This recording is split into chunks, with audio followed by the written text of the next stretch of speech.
Hello students, अब हम यहाँ पर देखने वाले हैं क्लास 10th के साइंस का चैप्टर नंबर 2। और जैसा कि तुमको पता है चैप्टर नंबर 2 क्या है हमारा अपना चैप्टर नंबर 2 है हमारा मानव नेत्र वायुमंडलीय अपवर्तन और वर्ण विक्षेपण। एक छोटा सा और बिल्कुल आसान सा चैप्टर है। आओ जरा देखें इस चैप्टर में हमको क्या क्या देखने को मिलेगा। तो इस चैप्टर में हम मानव के आंख के बारे में, यानी कि हमारा जो आंख होता है ना, जिससे हम पूरे दुनिया संसार को देखते हैं, हर एक वस्तु को देखते हैं, जिससे पढ़ाई करते हैं, मानव के आंख के भागों के बारे में चर्चा करना है। साथ ही साथ हमको ये भी चर्चा करना है कि मानव का आंख किस प्रकार से काम करता है। इसके अलावा बात करेंगे दृष्टि दोष। अब दृष्टि दोष क्या होता है? जब कोई वस्तु दूर रखी हो या कोई वस्तु नजदीक रखी हो, दोनों में से किसी केस में अगर हम वस्तु को साफ साफ नहीं देख पा रहे हैं, मतलब हमारे आंख में कोई ना कोई समस्या आ गया है। अब ये समस्या क्यों आता है, कैसे आता है, इन सारी बातों का अध्ययन हम करने वाले हैं दृष्टि दोष में। दृष्टि दोष कितने प्रकार के होते हैं, है ना, ये भी हमको जानना है। अगला है वर्ण विक्षेपण क्या होता है। वर्ण विक्षेपण के बारे में जानना है। साथ ही साथ वर्ण विक्षेपण में हमको ये भी देखने को मिलेगा कि इंद्रधनुष कैसे बनता है, इंद्रधनुष का निर्माण किस प्रकार से होता है। रेनबो वही जो आसमान में वर्षा वाले दिनों में तुमको देखने के लिए मिलता है। आगे वायुमंडलीय अपवर्तन है। अब वायुमंडलीय अपवर्तन में हम क्या क्या देखने वाले, जैसे तारे क्यों टिमटिमाते हैं, ठीक है। इसके अलावा तारे टिमटिमाने के अलावा हम बात करने वाले आकाश का रंग नीला क्यों होता है, ठीक है। आकाश का रंग सूरज सुबह और शाम के समय में लाल क्यों दिखता है। इन सारी बातों के बारे में हम बात करने वाले हैं वायुमंडलीय अपवर्तन और प्रकाश के प्रकीर्णन। ये सारी की सारी बातें इस चैप्टर में हम करने वाले हैं। फिलहाल हम देखते हैं मानव नेत्र से शुरू करेंगे। मानव नेत्र और उसके भाग को हम लोग यहाँ पर देखने वाले हैं। आओ जरा बात करें। तो ये है हमारा मानव नेत्र, जो पिक्चर दिख रहा है, एक सिंपल सा डायग्राम बनाया है हमने, ठीक है। ये मानव नेत्र का डायग्राम है। सबसे पहली बात है कि मानव नेत्र देखो लगभग कैसा है, चपटा तो है नहीं, आयताकार तो है नहीं, गोलीय है ना। तो क्या कहेंगे, मानव नेत्र लगभग गोलीय संरचना होती है, जिसको हम लोग नेत्र गोलक कहते हैं, ठीक है। या मानव नेत्र के जितने भी भाग होती है ना, वो कहां पर बंद होता है, गोलीय संरचना में बंद होता है। उस गोलीय संरचना को हम लोग नेत्र गोलक कहते हैं। या बोलेंगे सिंपली मानव नेत्र एक लगभग गोलीय होता है, जिसको हम लोग नेत्र गोलक कहते हैं। तो ये हुआ हमारा नेत्र गोलक। क्या है, नेत्र गोलक। तुम्हारे मन में एक प्रश्न आया कि मानव नेत्र क्या होता है, नेत्र गोलक तो समझ में आ गया। सिंपल सी बात है, मानव नेत्र हमारे शरीर का एक ऐसा अंग है, मानव के शरीर का एक ऐसा अंग है, जिसकी सहायता से हम दुनिया को देख पाते हैं, या दुनिया में जो भी वस्तु है उसको हम लोग देख पाते हैं, वो मानव नेत्र। मानव नेत्र क्या करता है, किसी वस्तु से प्रकाश जब टकराता है तो वो अपने अंदर लेता है, अंदर प्रतिबिंब का निर्माण करता है, और प्रतिबिंब बनाने के बाद क्या करता है, प्रतिबिंब बनाने के बाद सूचनाओं को मस्तिष्क को भेजता है, फिर हम वस्तुओं को देख पाते हैं। तो ये मानव नेत्र है, ठीक है। तो मानव नेत्र की अगर परिभाषा ऐसे एग्जाम में पूछता नहीं, अगर पूछ दे तो मानव नेत्र हमारे शरीर का या मानव के शरीर का ऐसा अंग है, जिसकी सहायता से हम दुनिया को देखते हैं। और ये भी बताना है कि जब किसी वस्तु से टकरा करके प्रकाश हमारी आंखों के अंदर जाता है, तो वहां पर एक प्रतिबिंब बनता है वस्तु का, और उस प्रतिबिंब को आंख क्या करता है, मस्तिष्क में भेजता है, जहां पर हम वस्तु को समझ पाते हैं और देख पाते हैं। तो बात समझ में आ गया, मानव नेत्र क्या है, नेत्र गोलक क्या होता है समझ में आ गया। मानव नेत्र जिस लगभग गोलीय होता है, जिसको हम लोग नेत्र गोलक कहते हैं। ये पूरा का पूरा जो गोला दिख रहा है, इस पूरे के पूरे गोला को हम लोग ही नेत्र गोलक कहेंगे। क्लियर है बात, आगे बढ़ते हैं। आगे है श्वेत पटल क्या होता है। इंग्लिश में इसको स्क्लेरोटिक बोलेंगे। श्वेत पटल होता क्या है, देखो मानव नेत्र का जो सबसे बाहरी परत है, ये वाला जो परत है, जो सबसे बाहरी परत है, ये वाला, ठीक है। ये अपारदर्शी त्वचा बोल सकते हो, स्किन बोल सकते हो, का बना होता है, ठीक है। एक अपारदर्शी स्किन का बना होता है, अपारदर्शी त्वचा का बना होता है। इसी को हम लोग क्या बोलते हैं, श्वेत पटल बोलते हैं। यानी कि मानव नेत्र का सबसे बाहरी भाग जो अपारदर्शी त्वचा का बना होता है, उसको हम लोग क्या बोलते हैं, स्क्लेरेटिक बोलते हैं। क्या बोलेंगे, स्क्लेरेटिक। देखो यहां से नेत्र गोलक की सबसे बाहरी परत सफेद अपारदर्शी त्वचा का बना होता है, जिसे श्वेत पटल कहते हैं। ये हो गया नेत्र गोलक। और नेत्र गोलक का सबसे बाहरी परत, ये वाला जो परत दिख रहा है, ये वाला जो परत दिख रहा है, ये अपारदर्शी होता है और त्वचा का बना होता है, ठीक है। श्वेत सफेद सफेद त्वचा का बना होता है। तो ये हमने क्या कहा, सफेद अपारदर्शी होता है, अपारदर्शी त्वचा होता है। और इसको हम लोग क्या बोलते हैं, इसको हम लोग बोलते हैं श्वेत पटल। क्या बोलेंगे, श्वेत पटल। तो हमने कहा मानव नेत्र गोलक का सबसे बाहरी परत सफेद अपारदर्शी त्वचा का बना होता है, जिसको हम लोग क्या बोलते हैं, श्वेत पटल बोलते हैं। आगे बढ़ते हैं। श्वेत पटल समझ में आ गया। चलो जी, कॉर्निया क्या होता है, आ जाओ जी। यही जो श्वेत पटल है, नेत्र गोलक का सबसे बाहरी परत क्या कहलाता है, श्वेत पटल। अपारदर्शी होता है, इससे प्रकाश अंदर नहीं जा सकता है। इतना बात समझो, अपारदर्शी का मतलब प्रकाश अंदर नहीं जा सकता है। लेकिन ये जो आगे वाला भाग होता है, ये जो आगे वाला भाग है, श्वेत पटल का अगला भाग उभरा हुआ और पारदर्शी होता है। ये उभरा हुआ है, थोड़ा उभरा का मतलब क्या, थोड़ा आगे क्या है, आगे फूला हुआ है। तो श्वेत पटल का अगला भाग जो है वो उभरा हुआ और क्या होता है, पारदर्शी होता है। ये पूरा का पूरा अपारदर्शी होगा, ये पूरा यहां से लेकर यहां तक अपारदर्शी होगा। लेकिन ये श्वेत पटल, ये पूरा पूरा क्या है, श्वेत पटल है। और श्वेत पटल का आगे का भाग थोड़ा यहाँ पर देखो उठा हुआ है। इस उठे हुए भाग को ही हम लोग क्या बोलेंगे, कॉर्निया बोलेंगे। तो दिस इज कॉल्ड कॉर्निया। ये है हमारा कॉर्निया। क्या ये कॉर्निया है।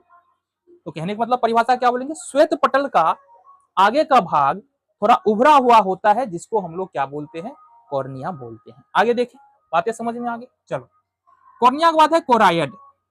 देखना जरा ध्यान से समझना, हम क्या बोल रहे हैं, क्या बोल रहे हैं कि मानव नेत्र के सबसे बाहरी परत को हम लोग ने क्या कहा, जो अपारदर्शी श्वेत सफेद अपारदर्शी चमड़े का बना होता है। मानव नेत्र का सबसे बाहरी भाग जो श्वेत अपारदर्शी पदार्थ का बना होता है, त्वचा का बना होता है, उसको हम लोग बोलते हैं श्वेत पटल। श्वेत पटल का अगला भाग थोड़ा सा उभरा होता है, यहां से लेकर के और यहां तक का भाग थोड़ा उभरा होता है, जिसको हम लोग कॉर्निया बोलते हैं। अच्छा, श्वेत पटल के नीचे ये वाला परत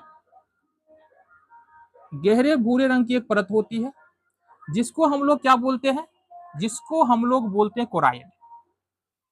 कोराइड बोलते हैं। ध्यान से देखना, हमने क्या कहा, ठीक श्वेत पटल के नीचे ऊपर वाला भाग श्वेत पटल, श्वेत पटल के नीचे जो बीच वाला परत है, ये परत हो गया और ये ऊपर वाला परत हो गया। बीच वाला जो परत है ये गहरे भूरे रंग का होता है, जिसको हम लोग बोलते हैं कोराइड। क्या बोलते हैं, कोराइड। तो परिभाषा क्या बुलाएंगे, परिभाषा क्या बना, श्वेत परत के नीचे एक गहरे भूरे रंग की परत होती है, जिसको हम लोग कोराइड कहते हैं, जिसको हम लोग कोराइड कहते हैं। श्वेत पटल के नीचे गहरे भूरे रंग की परत होती है, जिसको हम लोग कोराइड कहते हैं। अगर तुम ध्यान से समझो तो इन सारी बातों को समझना बहुत ही आसान है, बहुत ज्यादा मुश्किल नहीं है। आगे बढ़ते हैं। तो कोराइड समझ में आ गया। आगे बढ़ते हैं, आइरिस क्या होता है बाबू। अब ध्यान से देखना, ये जो परत है ना, ये परत ध्यान से देखना, ये जो परत है आगे आके दो भागों में बट गया।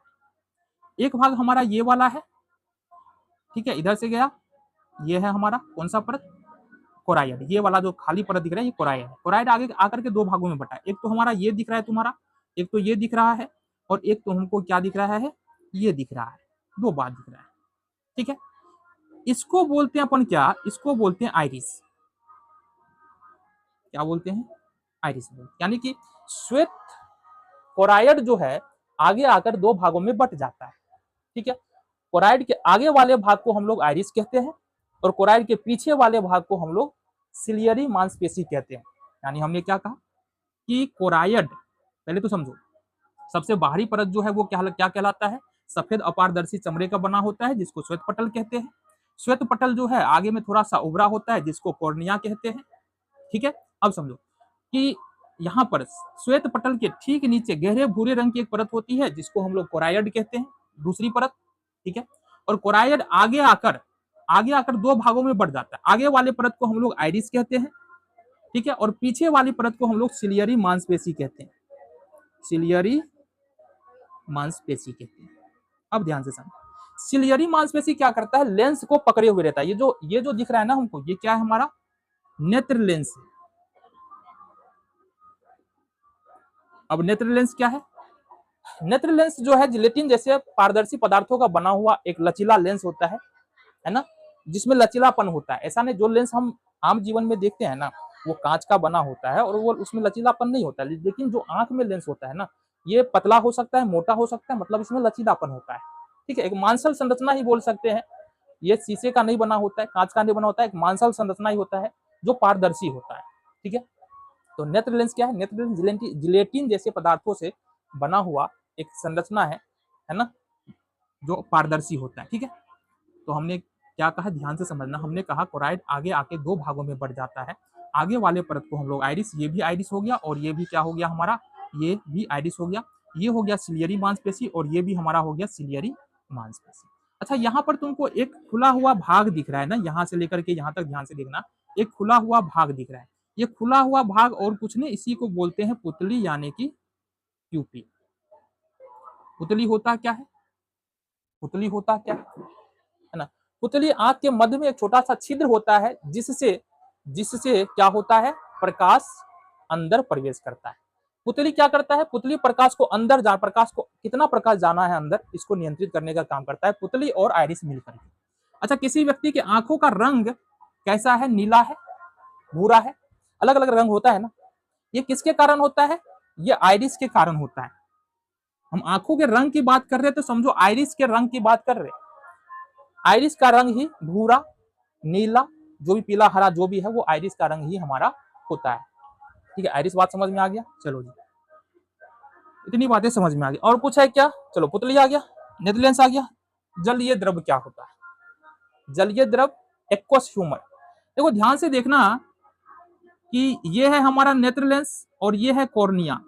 नेत्रलेंस और कॉर्निया के बीच में एक द्रव भरा होता है, यहाँ पर है ना, एक द्रव भरा होता है, जलीय द्रव भरा होता है, जिसको हम लोग क्या बोलते हैं? नेत्रोद या जलीय द्रव बोलते हैं या एक्वस ह्यूमर बोलते हैं। तो नेत्र लेंस और कॉर्निया के बीच में एक द्रव होता है जिसको हम लोग नेत्रोद या जलीय द्रव बोलते हैं। एक द्रव तुम्हारा यहाँ पर भरा होता है नेत्र लेंस। अच्छा, एक बात छोड़ दी, हम बता दें, नेत्र लेंस और रेटिना के बीच में जिसको हम काचाभ द्रव बोलते हैं, या फिर हम बोलते हैं इसको विट्रियस ह्यूमर। Vitreous humour. एक बात आ रही है जो छूट रहा है हमारा, नेत्र लेंस का सबसे ये वाली परत जो है, सबसे भीतरी परत जो है, इसको हम लोग बोलते हैं रेटिना। और इस रेटिना पर ही किसी वस्तु का प्रतिबिंब का निर्माण होता है और फिर सूचना जो है हमारे आंखों तक पहुंचता है। बातें क्लियर है? आई होप तुमको यहाँ से सारी बातें क्लियर है। आगे हम बात करने वाले हैं कि मानव नेत्र की क्रिया विधि क्या है, या फिर मानव नेत्र हमारा काम कैसे करता है। और जरा